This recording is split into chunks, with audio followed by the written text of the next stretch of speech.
Well, good morning. This is Plant Smart Living with Farmer Fred. I'm glad you could join me today. On our Facebook page, in the past we've posted some carrot dogs, and where we had some friends over, we made some carrot dogs. And since then, we've had some people ask us about carrot dogs and how you make them. And so I have been practicing making them for the last couple weeks or a month or more. And so we're going to talk about that today.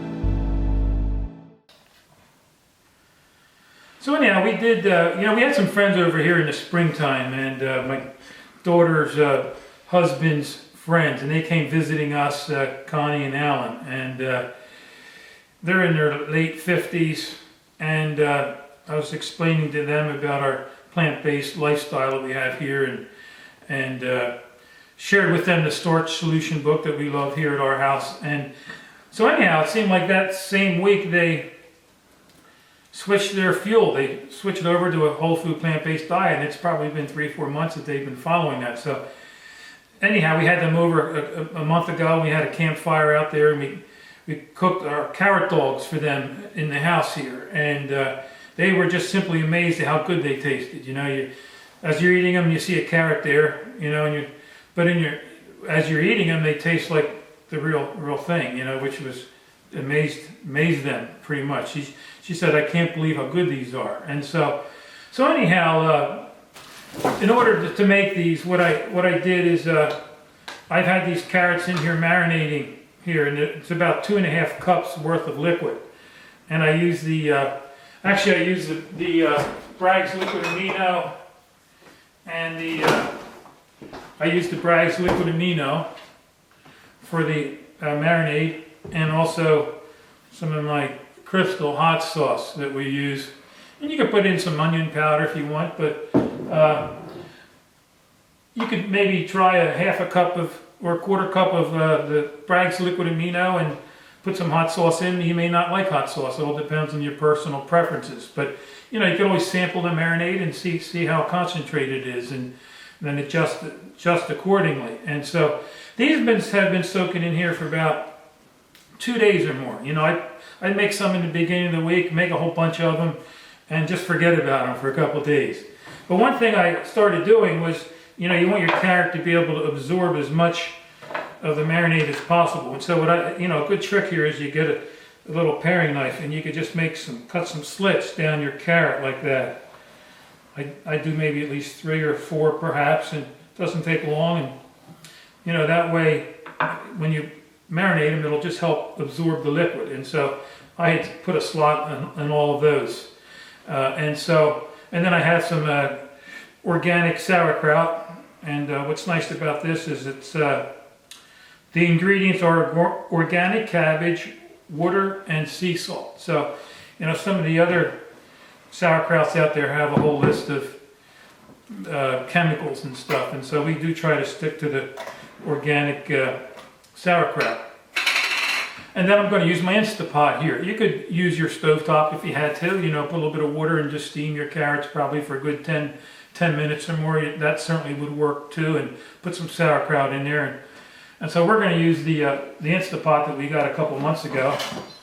And so let me take the lid off here. And while I'm thinking about it, I'm going to seal the little valve here.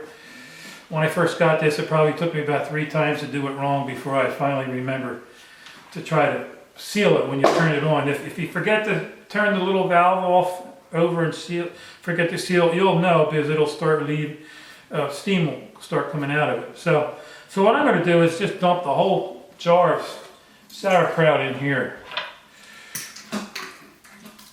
Because what you can do, even if you don't want to eat your carrot dog on a roll, I just have them with my sauerkraut sometimes, and they just taste really good.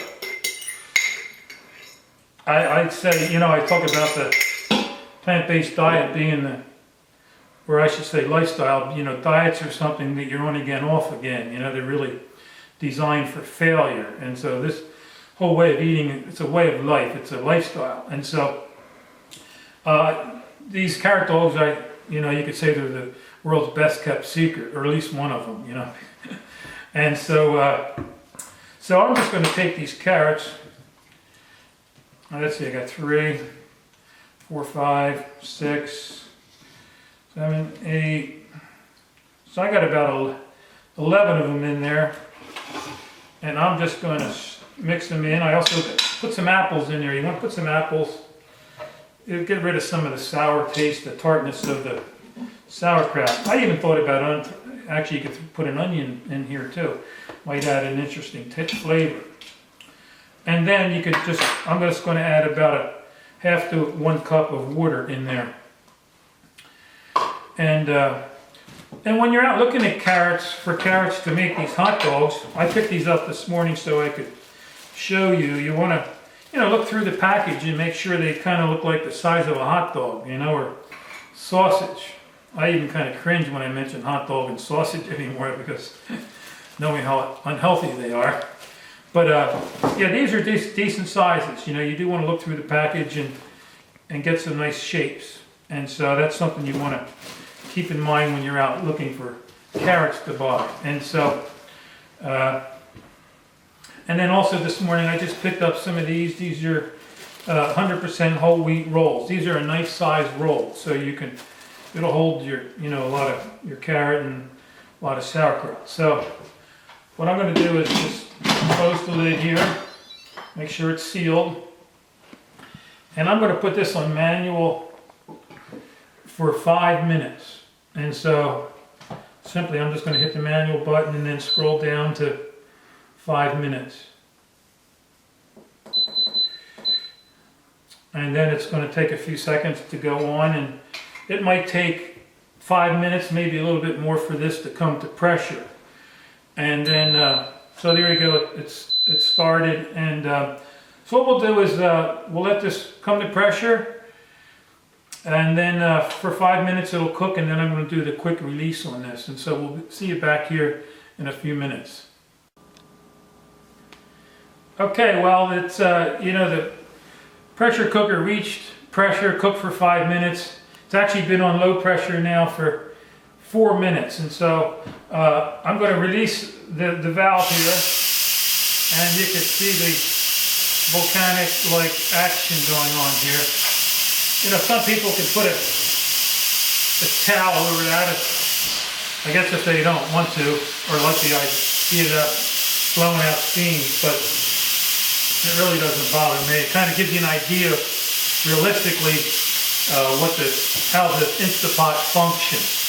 It builds up about 12 to 15 pounds of pressure. It's really not a lot. It's nothing to be alarmed over. And so, the last time I cooked these, like I said, I cooked them at 5 minutes of pressure. And so you can see how the pressure is slowly releasing. And you know, if you're new at pressure cooking, you know, I know I was kind of intimidated by this whole thing when you open it up. You know, you kind of have butterflies in your stomach, you know, or it sits on a shelf for a week or two or months because you're just kind of afraid of the thing. And you know, it's really not nothing to be afraid of. You know, it's not going to bite you or anything. But all these, you know, soup, meat, beans, they're all preset times. You know, really the manuals for most of the time is what I just use the manual button. But they're all preset times, and it's really nothing to worry about. And so anyhow, the pin dropped there, which means the pressure's relieved, and I'll just simply turn the lid. Now these units, this one does have a handle there that you can stick it in the notch, which is kind of nice. So I'm going to, yeah, those are perfect. You want to just make sure that you can stick a fork through them. And so what I'm going to do is take a container here and my tongs, trusty tongs, and just take out some of these carrots. That's a nice fat one. In fact, you know what I'm going to do first is I was watching my wife the other day, and I kind of liked her idea. She took the mustard and put it on the bottom of her roll first. I was always putting mine on top of the hot dog, so there's a little tip if you might want to try that. And you spread it both sides. I thought that was a good idea.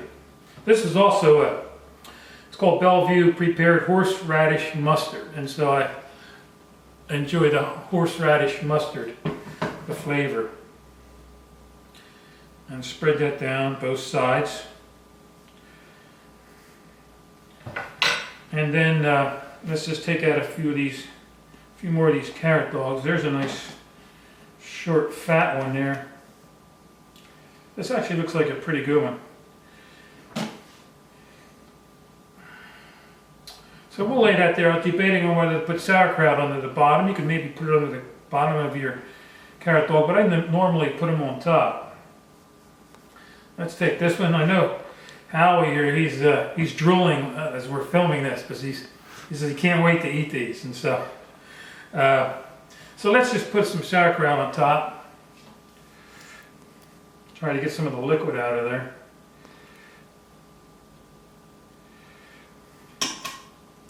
Put that one there. Put a little bit more on it. And the fact that we put apples in here is it always kind of gets rid of some of the tartness of it, and the apples always taste good too as you're using your sauerkraut. And then, we love our onions chopped up onions on top.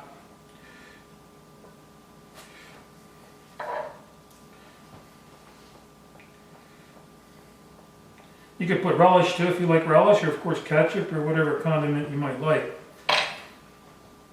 I always like it how Dr. John McDougall says, you take meat, for instance, chicken or pork chops, or, if you were to just boil chicken, it really has no flavor, and same with meat or pork chops, you boil a pork chop, there's really no flavor, so you have to add all this flavoring to it in order to dress the flavor up, barbecue sauce or ketchup on this or whatever. And yet, those foods are so harmful. And so, like he says, it's really the flavorings that we add on flavorings that we really like. And so, here we're just taking a carrot dog. It has the same texture as a hot dog. We're marinating, giving them a little extra flavor. And then we're putting the same toppings or dressings or flavoring on these hot dogs. And so, also what I like to do, I put a lot of sauerkraut in here.